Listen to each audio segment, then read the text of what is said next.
Hi family and friends, and welcome back to the channel. Today I'm going to share what I have learned about weight loss and kidney health. A healthy diet is very important for our overall well-being, especially when it comes to kidneys. In previous videos, I've shared how kidneys play an important role in filtering waste and excess fluid from our blood, but a poor diet causes a strain on your kidneys. In fact, a healthy diet can go a long way in preventing kidney disease, diabetes, and heart disease, and so much more. So today, I am excited to share what I've learned on this crazy journey I've been sent on. One of the biggest challenges I've had is finding tasty food that is kidney friendly and sifting through all the misinformation. With so many conflicting opinions and fad diets, it was hard to know what was true and what was not. So I turned to Dr. Stein Ekberg. And I'll link his channel down in the description below. But he is fabulous about explaining what is happening to your body. He explains the reason why and what you can do to change or fix the problem. He doesn't give you a quick fix. He helps you understand what is happening and why. He's got the training in that. I don't. I can just tell you what my journey and my experience has been. I've also had to deal with diet change, and that was tough, especially when, eating out, and I wasn't much of a person that would eat out anymore. I've changed that. But socializing with friends, or if you normally have dessert in the evening, which I did. And anyway, I've had to learn how to cut back on foods that are high in sodium. And that's been a challenge, especially because I was eating a lot of processed foods. And I had no idea there was so much salt and sugar in them. I thought I was eating healthy from the freezer section. I mean, after all, that's what it says on the label, right? But that really messed me up with all the additional sugars and salts and chemicals in the foods. Anyway, another issue I faced was finding alternatives to my favorite foods. It's not always easy to find substitutes that are tasty and good for your kidneys. But I now snack on, I like right now, Italian cucumbers marinated in a seasoned rice vinegar, or I eat them with guacamole. I mean, I always thought guacamole went with chips. That was it, tortilla chips and guacamole. But I'm learning that guacamole can be used so many other ways and with so many other fruits rather than a ranch dip, which is, the guacamole is better for you. Anyway, I've been sharing recipes that are new to me and giving you my honest opinion how they taste. And these recipes are easy on the body to digest, but they don't have the richness of flavor that I really like. So I decided I'm going to rework some of the recipes and add more flavor to them, and I'll repost them along the way. But the other thing is in the beginning, I was really overwhelmed with all the do's and the don'ts of the kidney-friendly diet. Drink a lot of water, but not too much. Eat protein, only certain kinds, and limit it. Watch your salt, watch your sugar, watch your potassium, watch your phosphorus. Read nutrition labels. It's like, oh my God, you're blowing my mind. What am I going to do? It's too much to remember. But trying to learn and remember to read nutrition labels has been the biggest challenge for me. It's hard to keep track of everything you need to avoid and how much you can have of this, and sometimes it feels like I'm just missing out on the good stuff. So one day I broke down and I had me a Snickers ice cream bar, but it didn't taste as good as I remembered it tasted. Then I realized my taste buds are changing. So, not only that, but I have had to contend with the emotional aspects of changing my diet. Food has been an emotional experience, and there's a lot of memories tied. Every time we get together, it's a big meal, and we sit around a table and laugh, and anyway, and I'm thinking, gosh, how am I going to give up all these things?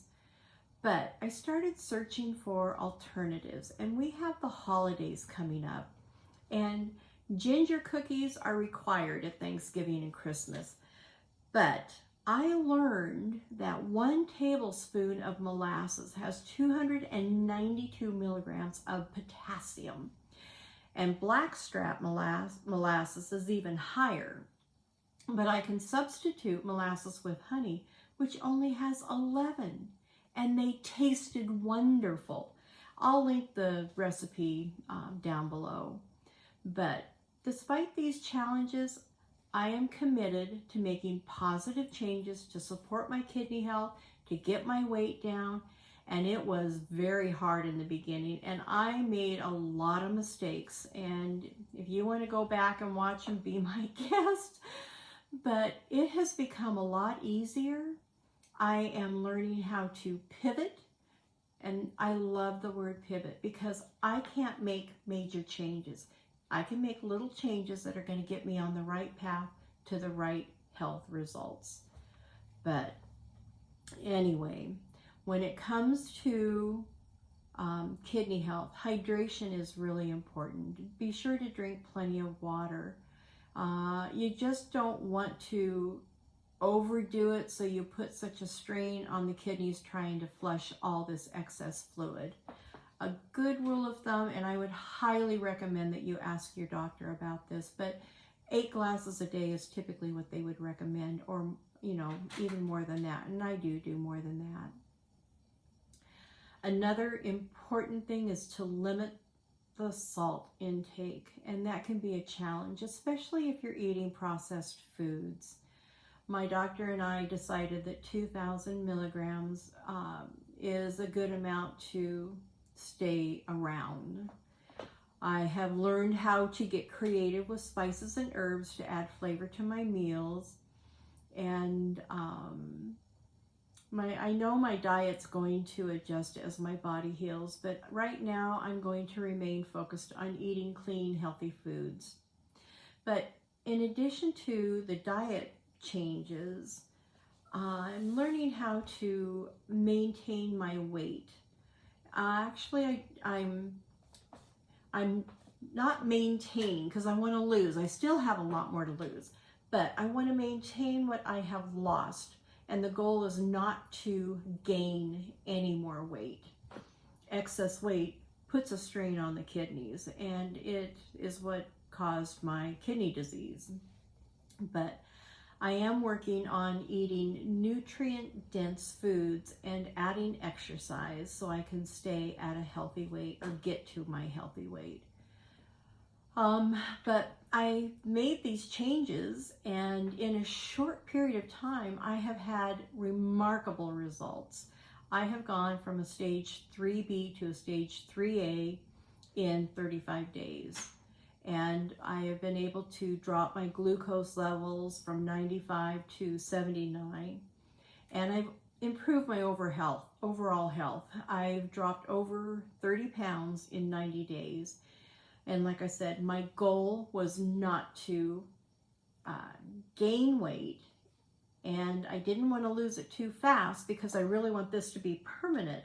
But I have been very surprised at these little changes, the big impact that it has had. So one of the key things that I learned is the importance of omega-3 fatty acids in supporting kidney health. I was surprised to learn that healthy fats are found in foods like salmon and walnuts that can help reduce inflammation in the kidneys. So I'm working on including more omega-3 rich foods in my diet, but I don't want to use supplements because I learned that supplemental fats can go rancid. So I'm learning to eat real foods with the omega-3 in them. Another surprising bit of information is the negative impact that potassium and phosphorus-rich foods have on our kidneys. I had no idea the food like processed meats and deli meats and canned goods could be so detrimental to my kidneys. But By reducing them in my diet, I've been able to reverse the kidney disease from stage 3 to stage 3A. I've also learned the importance of choosing wise protein sources such as lean meat and plant-based options, which can help reduce the strain on my kidneys. I am enjoying the benefits of incorporating spices and herbs into my diet, like turmeric and ginger. In fact, I have an anti-inflammatory drink that I will link below, and you can try it out and let me know what you think. I was so impressed with how herbs and spices affected my health that I signed up to become a certified herbalist. It's going to take me 2.5 years of intense training, and I will be sharing more about that along the way. But I'm telling you, this diagnosis has sent me on a journey, and I am loving it because the benefits are so positive. But let me say, in summary, maintaining a healthy diet and healthy weight is crucial for kidney health. Actually, not just kidneys, but overall health. It's not just about avoiding certain foods, but incorporating nutrient-dense foods and staying hydrated. By making informed choices, you can reduce the risk of getting kidney disease or begin the healing process if you already have it. So let's get in the kitchen today and make a kidney-friendly pumpkin spice meringue cookie. This should be a lot of fun to try. So let's get cooking. Okay, here we go with pumpkin spice meringue cookies. Really simple, very few ingredients. I've never done this before, so you're going to watch me muddle through. But I've got 2 egg whites. I have a 1/2 cup of maple syrup. There's a teaspoon of cinnamon, 1/8 of ginger, and 1/2 of nutmeg. And they say to put your pan on the lowest flame possible. I think you can see that's barely even on.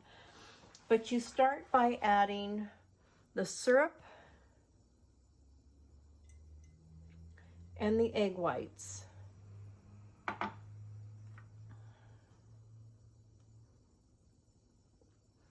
And then you're going to use a whisk until it starts to form the glossy peaks, which is going to take about 5 minutes.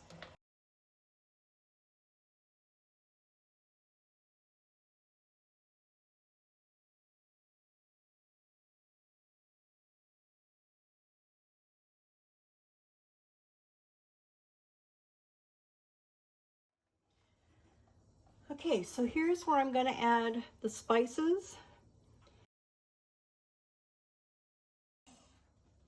And there's your stiff peaks. So now what I'm going to do is put this in my piping bag. Oh, okay. The batter tastes good. Hopefully the cooked ones turn out equally as good. So I have a large star tip. I'll show you when I'm done here. I wasn't prepared for it to make that many. It said 12, so maybe theirs are bigger.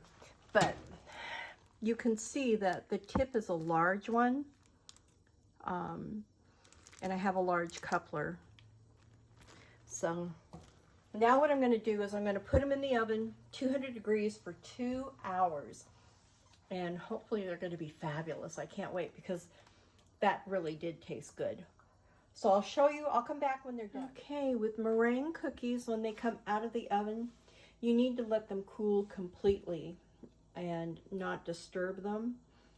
And then afterwards, just pull them off the paper and the bottoms look beautiful. So I'm going to give this a try. They look pretty good.